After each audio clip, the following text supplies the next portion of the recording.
The snow is flying, golf season is over, winter is here. Time for all of us Canadians to build our igloos, go hunting for polar bears, and drink hot chocolate while we eat poutine. And if you're not Canadian, I am 100% telling the truth. Ever since I was this person, I have been playing the game of golf.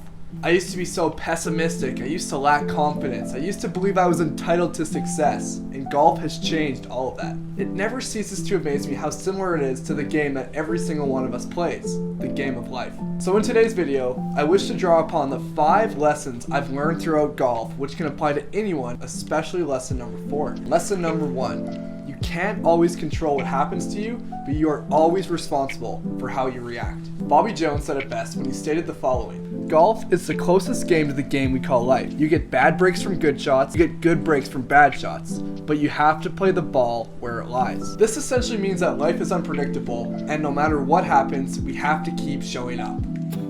The amount of times I've hit a drive way into the trees and then miraculously it pops into the middle is ridiculous. It's no different than not studying for a multiple choice exam, somehow guessing all the answers and getting a really high mark on it. On the flip side, there have been countless times golfing where I feel like I've hit a great shot and the result is abysmal. Lesson number 2, the more you practice, the better you'll be. How hard can golf really be? There's a ball that doesn't move.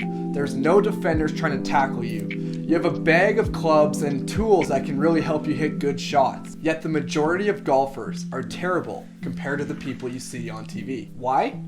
Because the guys on tour have genuinely devoted hours to the game. Gary Player said it best when he stated that the more I practice, the luckier I get. I also subscribe to this belief that the harder you work at anything, the better you'll become. You can be great, and the objective with this channel is to help you live in line with whoever that person is for you. Lesson number 3, every round is unique. A common expression in golf is this: there's no pictures on the scorecard. What this means is that outside of the number on the card, there is no way to determine how that score was made. Whenever I talk about this expression, I always talk about my brother Matt. Him and I are very similarly skilled golfers, yet him and I have very different ways of playing. I'll bunt one down the middle, hit it on the green, and 2-putt for par.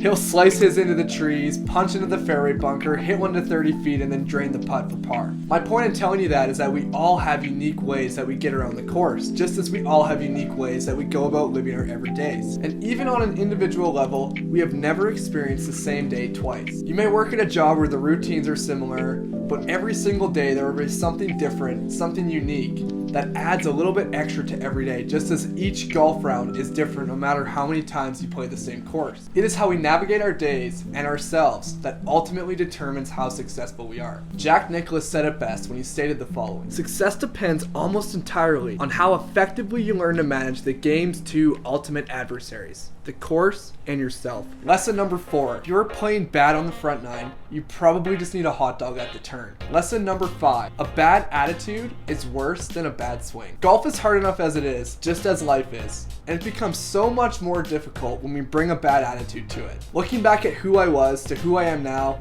I can honestly say that golf is one of the main reasons I have become stronger minded. And if I had the ability to plant one thing in everybody's mind, it would be this: you can learn to use every single situation to your advantage. I wholeheartedly believe that. The point isn't to neglect our emotions. The point is to validate them and act in spite of them. And in the 4 hours of a round of golf, everyone knows how emotional this game truly is. Learning to navigate the ups and downs is genuinely the most important skill that the game of golf will teach you. It's a game that has changed my life, and I'm sure it can change your life too. Thank you as always for being here. Short and sweet this week, but see you next time.